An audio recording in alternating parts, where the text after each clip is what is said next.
Hey guys, I just wanted to start this video with that because it means it's the core of my existence, the being a mom. I already did the the uphill. You can still see the city down. Instead of talking to you guys, I was just listening to the messages of my sister from this morning. So still the phone was in my hand. I was still pushing with one hand mostly, but it's okay. And I didn't start earlier because my baby girl decided that she wanted to walk. Her brother fell asleep quickly, but she's still awake. She's still awake, my cutie patootie. She's still awake. He's asleep. So she walked a little bit along the way with me. Not holding hands though, exploring, like picking up flowers, dandelions, the yellow ones, and the fluffy ones already that we could blow. She thinks the yellow ones, you can blow them too, so she was trying to foo-foo so hard.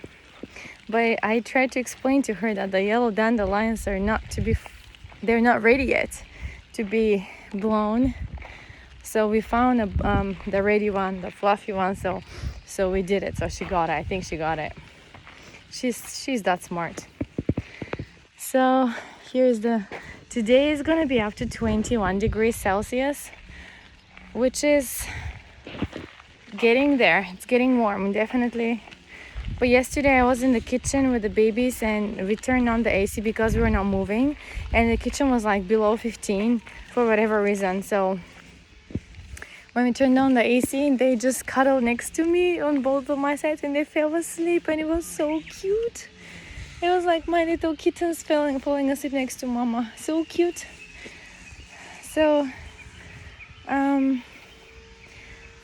today I just wanted to share with you a story, and then I want you to decide for yourself what's okay, what's not okay, what's fair, and so forth, what's not fair, okay?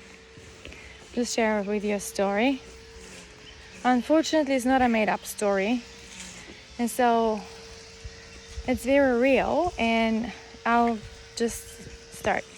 So there was this guy and there was this girl. They met at school and university, and so they were both from different countries,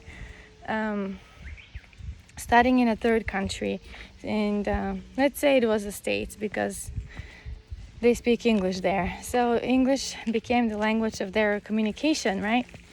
And so she finished a bit earlier than him because she was older than him. But that didn't stop them from, courting. And they did have some fights. But they decided to, after about 6 months of relationship, kind of like unclear here and there, and they decided to go ahead and get engaged and get married. So he took the girl to his country, and he had the ring prepared and everything, and so his family was to meet her as the girlfriend, but they also knew that she would be asked if she wanted to marry him in his country one winter break. And she felt compelled, like she felt like okay. So she answered with the I do, as if she answered any other way it would be easy, right? Living for a couple of weeks with him and his family under the same roof before they head back to school. So they went ahead and married, and they lost their first kid actually at 8 weeks, like 2 months, very, very early in the pregnancy. And she didn't take it really well, but as she advised with her mom, she was told, usually the body, it needs about 6 months at the least to recover and to proceed to try another to try again. And so she did, and it was true. After 6 months, she found out that she was pregnant again. Maybe more than that. I'm not sure. I'm not sure in details, but so this time was okay, and she was left for about how many weeks? I don't really know, but for a few weeks she was left in university in their apartment alone, pregnant, because he had to go to some kind of conference. And so it was hard on her, but she still went to work, and she did what she had to do. And she went to the doctor and found out the gender of the baby with her friends. He was not there. And so she was a bit disappointed, but like she didn't let that, overcloud the joy of her knowing that she's gonna have a boy. And she was overjoyed. And so she started thinking about what kind of Hawaiian middle name they could use, because that was Hawaii, right? So so she kept working and came back, and everything was like whatever. Life was happening around. And then towards the end of so he graduated as well, and then they were his family came for the graduation. Her family, they lived really far away from that little island in the Pacific, so they couldn't really attend the wedding or the her graduation or anything. So, but his parents came for his graduation because they lived not too far from Oahu. And so and she was already well advanced in her pregnancy, like 7-8 months, and it was kind of like risky already to whether she should travel or not. But they kind of like sat down and talked about it, if they wanted to have their baby born in there or in his country. She was feeling like really under a lot of pressure, because the hormones alone, and with the body, she couldn't fit in her own body anymore. It was really hard to adjust. But she also had to think, where does she want to give birth to her baby? And Hawaii seemed to be really out of their pocket. Poor students, what could they do that? I don't know. I would be scared to death. And so they decided that because in his country everything, health care was very well organized, and it will be free to deliver the baby, they decided that they would go ahead and have the baby in his country. And so she was not feeling that okay with the whole idea, but kind of like felt like no other choice, because again, financially. And so I think after that, what happened, she regretted it over and over and over again for years. That she shouldn't leave, but she did anyways. And the funny part was that she felt with her in-laws, and he stayed for another few weeks of school to just finish up his last term. And so she ended up being in a house with people soon to be, the grandparents and the aunties and the uncles of this baby. And she felt like all the comfort she could find was just go on the internet and just blow her mind with like just talking to friends or watching something. And so she didn't get out of the house much. She felt like a prisoner pretty much. And nobody was like angry with her or like making bad remarks or anything, but I think she just felt like isolated and lonely. And so that's how her lonely journey started. He eventually comes back and they have the first baby, and then they leave the country for him to pursue his master's degree, which happened to be somewhere in Europe. Again, English-speaking country, so let's say UK. And they spend a year there. Now, you have to know something about that girl. Like, she was not that fortunate to be financially secure from her parents, because she didn't grow up with much. And so ultimately she felt like the inferior and he was a superior in taking decisions about where to live and what to do, because he had the money to support them three that his probably parents had funded, saved for years for him to pursue his education. And so she didn't really have much of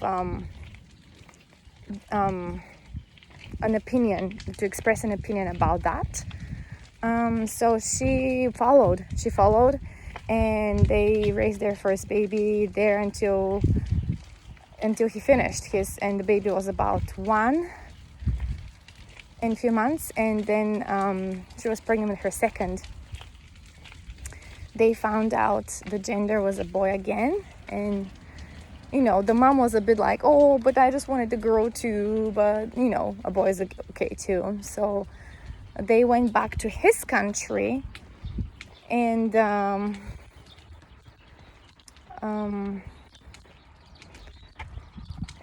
they went back to his country. They had a little trip in her country, so the grandparents can see the baby too, and some relatives as well. But that was like a short visit, and they went back to his country, and since then, that's where the second was born, and the third was born. The third was born, and the original plan for them was to save up and move to an English-speaking country, and which would better be like the States. However, they both felt it was hard because they didn't have the finances to move or the opportunity for a job, since they both were what do you call it in the States, aliens, right? And so in the meantime, raising those kids, they had to have some kind of income. She was just raising the kids at home, and he was working part-time at first, and then he decided to open his own business, teaching English in the afternoons and eventually the evenings as well. And of course she was doing it too. They were both doing it, and his mother-in-law jumped in because thank goodness she knew English. So that lady that married him, she never really learned the language because her in-laws and everybody in the house was speaking in English, so she didn't really feel okay, I have to sit down and learn it. And so she didn't. And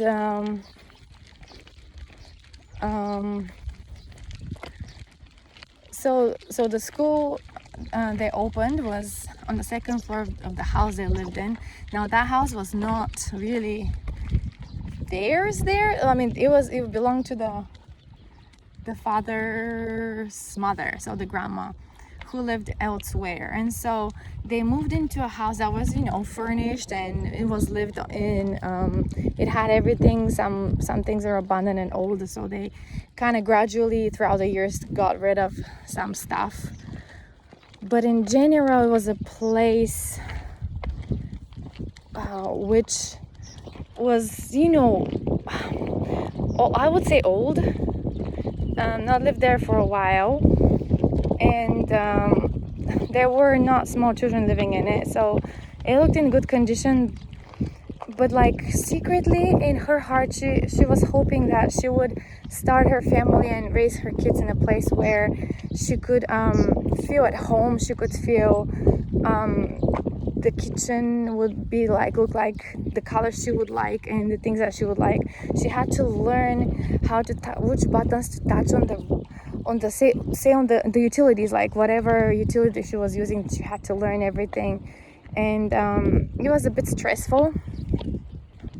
Then when the oldest started turned 2, suddenly out of a sudden it was necessary for him to start going to daycare, and the mom was not okay with that at all. Like, she wanted to be with her kids, and she didn't want to send him to some place where other people would take care of him.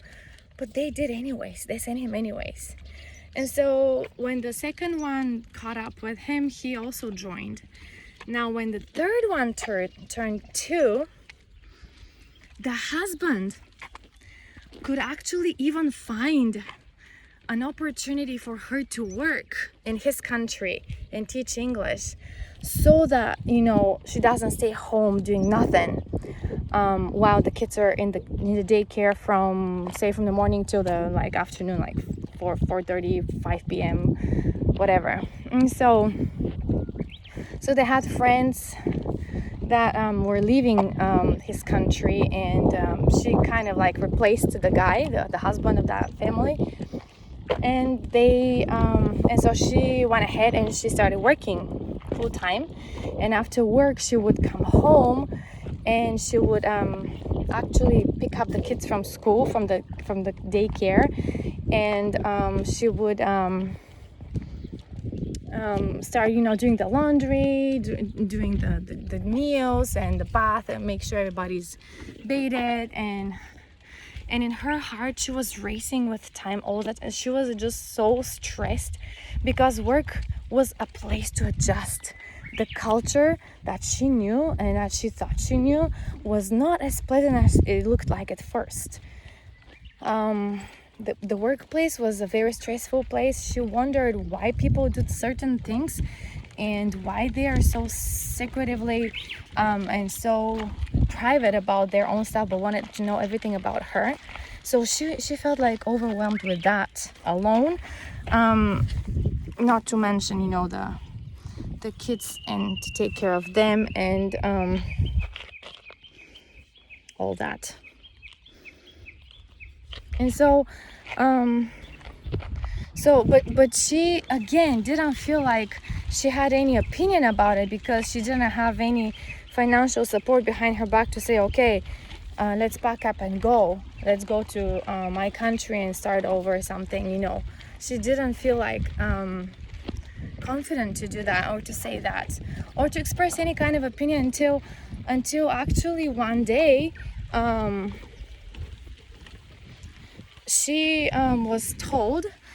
Her husband sits her down on the table with a piece of paper, and he tells her how he wants to build a school with a friend, another guy from the States. And so they do. They start a new school. They rent a place, and they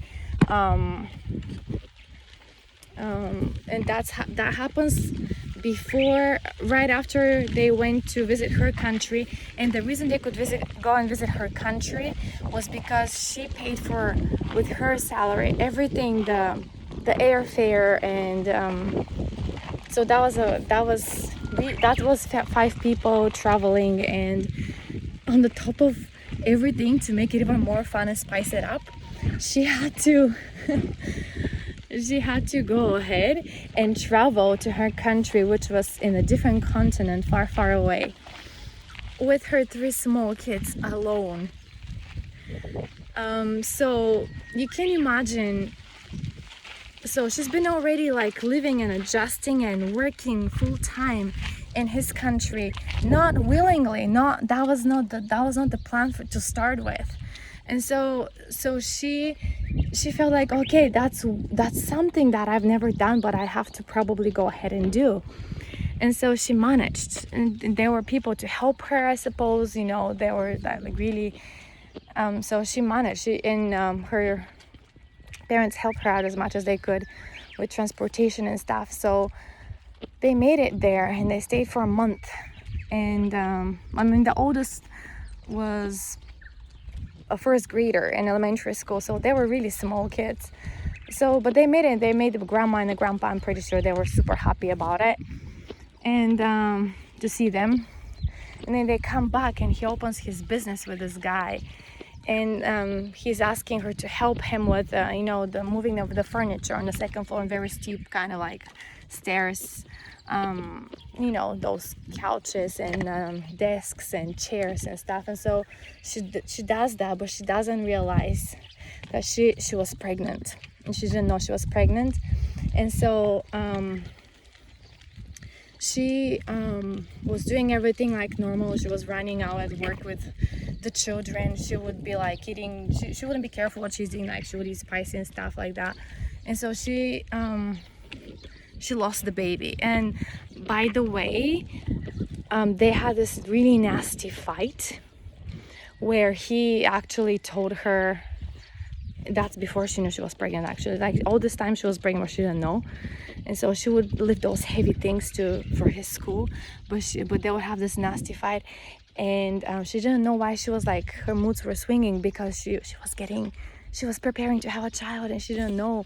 And so so they had this nasty fight where he basically told her that she can go ahead and leave and take the kids, and he would just spend as much time as he could with them and then just let them go.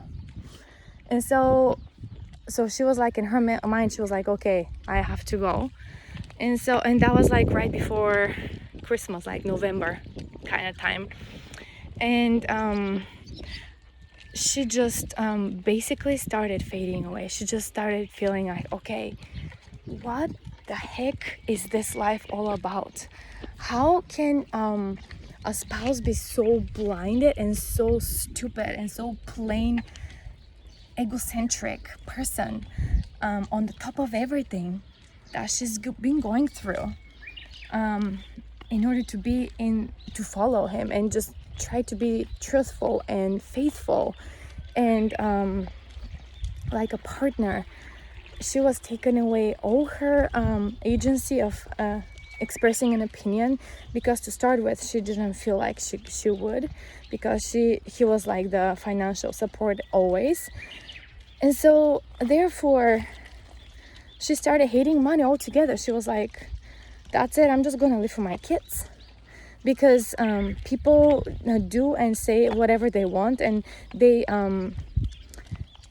don't tell her everything. Like, he starts planning things with his parents and talks to them about, brainstorms with them, and then she just starts disappearing slowly. Like, she just decides that what is going on? What am I doing here? Like, she would go to work and she would be so depressed, and she still had to put that smile on her face and smile during classes and playing with the kids cheerful, like as if nothing is going on with her in her life. And so that's what happened when she miscarried as well. She just kept going to work. She went to the OB doctor, only for him to tell her that, yeah, you have like pregnancy hormone, huge amount, and so that means you had a baby. And she would go for him to tell her that, and then his phone would be ringing so loud in the room, and she would be like, oh my gosh, seriously, there is no common sense. So she was really confused. She was like aching inside. There was no comfort from anywhere, and she had to still keep going to work, bleeding and going to work as if nothing happened. All she got one night when she broke down on the floor was him patting her, and that's it. So she had to find her own way of closure with that, and continually still doing the chores in the house, plus work, plus the 3 kids who also needed mommy. And so nobody was telling her anything about anything financially, because she doesn't understand, she doesn't know, she it takes time to explain to her everything, how it works. I rather do it, he rather does it with his father and his accountant or whatever. And then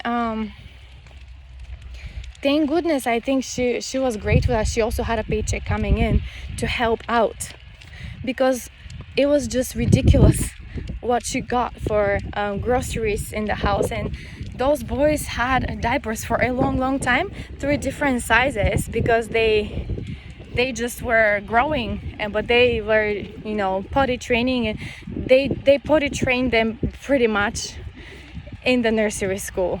And so life kept happening. And then she was working in her 5th year. She just started her 5th year of working, teaching English, and she finds out that she is pregnant on her birthday. And then they tell her that it's not just one child, it's twins. And so she freaks out because he's on the go again to her husband is on the go again to open another business because that one didn't work. So they closed it, and then he started his own business, deciding that not with her. That was just a fact that he proposed without asking opinion. He just went ahead and did it anyways, knowing perfectly about everything that she's going through and knowing perfectly how uncomfortable it can be. Maybe he did, maybe that's absolute ignorance. However, it was on the start of a new business, and so which required building a brand new building in the premises of where his parents live. And so they all lived like happily ever after in the same parents, his house, and the school all together. And out of a sudden, there is no more gardens, there's just flat parking lot and numerous amount of cars non-stop during the week. She was raising her children, her two babies, in the midst of the pandemic. That pandemic started the month they were born, and so he had to keep going with his classes in the upper side of the house, trying to sneak people in through other doors and use lots of sanitizer while she was with the babies downstairs. And even during the lockdown, I think they had only 2 weeks of complete lockdown, and that was about it. And the twins kept growing without seeing many people or seeing many places, really, because they were in the house most of the time, just because first of all it was hard for her to go anywhere. She was recovering, and she had some complications of during the recovery afterwards that took her another year to get back to normal, if whatever normal means.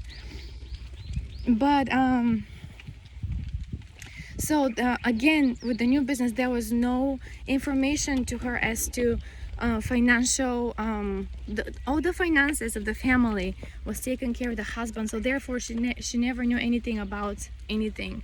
Like, she didn't know how much they have to on the payday, and how the money goes here and there in distributions, because they still had to pay off a car, and that building probably would take another 10-15 years, good 10-15 years of the loan. And so pretty much she knew that they'll probably bury her inside of that country without being able to leave, because now she was stuck with 5 kids alone all the time. Because guess what, people go to English classes not during the day, both children and adults, but after the school. And then after school, when her kids were coming home and the little ones wanted her attention, she was alone all the time, every night, every single weeknight, and most of the weekends as well during the day. And so she decided that there is no more, she just existed. She just decided that she had to exist, and she kept praying, why is this all happening to me, and why I don't stand up for myself, and why people have to walk all over me like that. She just asked and asked and asked those questions, and the answers never really came directly as to what she should be doing. But I just wanted to let you know, guys, that whatever you are raised up with, whoever you think you are, and the values you are taught, and no matter how good your intentions could be, towards those around you, just remember, be very careful of other people's feelings and other people's opinion, and listen to them, discuss things together, because ultimately, if you don't, there is a good chance that those people withdraw, both physically, emotionally, and everythingly. And so I'll let you decide, for you, if you would call this a slavery, or if you would call this ignorance, or if you would call this miscommunication, or if you would call that, I'm not even telling you the slightest details about the whole story. This is just like the skeleton of it, and the bones and the muscles of it, and the details of it are just way too many. And I don't want you to feel like, oh, that poor lady, she was like enslaved there without asking opinion, just like she's just like this figure of making the kids and raising them and just thrown in the corner there. I don't want you to think like that. Just think of it as basic human rights, and basic human communication. And when two people get together, when somebody decides to connect their lives together with another person, how do they do it in a way that both of them feel comfortable, loved, and supported? Because this story is one of the many I'm telling you about. This story is one of the many, and there are many people, many ladies especially, trapped like that in a marriage that they don't want to be, and they feel absolutely miserable. How do I know? I connect with those people. I find them on Facebook, on the internet. I find them and read their blogs. I read their blogs, and I know there are many of them, and the struggle is real, especially when you're left without documents and without money on your own, and you're silenced because you cannot have the means to escape. There are stories, I'm gonna tell you other stories some other time too, but it's really nasty. And so if you're out there and you have the means or the knowledge to be able to reach out and help to people like that, please do it. I would, if I had the chance, I would have a foundation, non-profit organization, and reach out to those, especially ladies. I've never heard of a guy being enslaved into some country, being a husband, house husband, and being treated like nothing. I've never heard of that before. Maybe there are. I'm not calling the black and the white, the black white and the white black. Maybe there are, but I don't know. Mostly is ladies who are manipulated and lied to, and thrown some hopes, and then just left like that. And I don't think that's right. And I think those who exercise their and the thing is, like, when those people, when they do that, they have the gut to do it. They have the words to say. They have the things to secure themselves with, to make it look as if they are saints. And so you have to be very careful with people. And I'll leave you with that, and I will come again with other stories. But feel free to comment, feel free to connect, feel free in the comments to do whatever. I'm not a person talking to save the world. If I could, I would just go for the children first. I would go for the children first, because cancer eats everybody. Anybody could,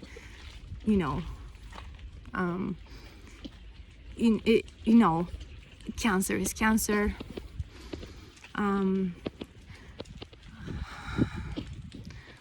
I've lost lots of friends and family with that. But when people go in a very, very much more beautiful place than here. The children are the future. And so that's just me. That's just my opinion. That's what I would do. If I had the means and the power and the knowledge and the intelligence and the people to connect with, I would do that. I would just help the children as much as I can. But until then, I'll be talking to you as a nobody from Japan, raising my 5 kids alone. And so, yeah, I'll talk to you later, guys. Bye.